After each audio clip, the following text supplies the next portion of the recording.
আজ বানাবো আচারি শুকা আলু। তো আলুটাকে এরকমভাবে কেটে নিয়েছি, কেটে পরিষ্কার করে ধুয়ে আগে আলুটাকে সেদ্ধ করে নেব। আলুটা সেদ্ধ করতে বসিয়ে দিয়ে আমি একটা মশলা তৈরি করে নিলাম গোটা ধনে, জিরে, কালো সর্ষে, শুকনো লঙ্কা আর মৌরি একসাথে, এগুলো আমি ভেজে নেব।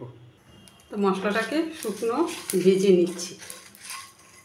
তেল গরম করে নিলাম, নিয়ে সেদ্ধ আলুটা দিয়ে দিলাম। সেদ্ধ আলুটা একটু ভেজে নেব। নুন, হলুদ গুঁড়ো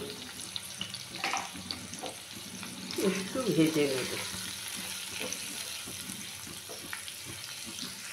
আলুটাকে ভেজে নিলাম। এখন ভেজে গুঁড়ো করে রাখা মশলাটা দিয়ে দিলাম।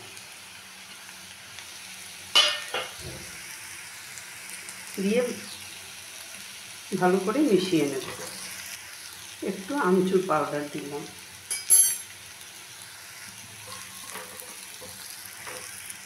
খুব অল্প করে একটু চিনি দিলাম।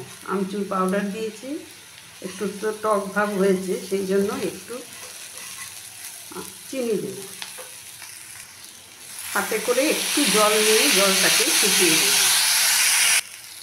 ধনেপাতা ছড়িয়ে দিলাম। মিশিয়ে নেব। আচারি আলু কমপ্লিট। এখন নামিয়ে নেব। মাঝে মাঝে একটা আলু আমি একটু ভেঙেও দিয়েছি। তো এই আচারি আলুটা রুটি, লুচি, পরোটা সব কিছু দিয়েই খেতে ভালো লাগবে। রুটির জন্য আমাদের ভাবতে হয় না, তো মাঝে মধ্যে এরকমভাবে একটু আচারি আলু বানালে খেতেও ভালো লাগে। পরোটা দিয়ে তো ভীষণই ভালো লাগে এই তরকারিটা খেতে। তো আপনাদের কাছে কেমন লাগলো অবশ্যই আমাকে একটু কমেন্ট করবেন। আর আপনাদের যদি ভালো লাগে এই রেসিপিটা, তাহলে আর যদি ফেসবুক থেকে দেখেন চ্যানেলটাকে ফলো করার অনুরোধ রইল। আর ফেসবুক থেকে আর ইউটিউব থেকে যদি দেখেন চ্যানেলটাকে সাবস্ক্রাইব করার অনুরোধ রইল। তো আজ এই পর্যন্তই। আবার নেক্সট কোনো রেসিপি নিয়ে কথা হবে। সবাই ভালো থাকবেন, সুস্থ থাকবেন।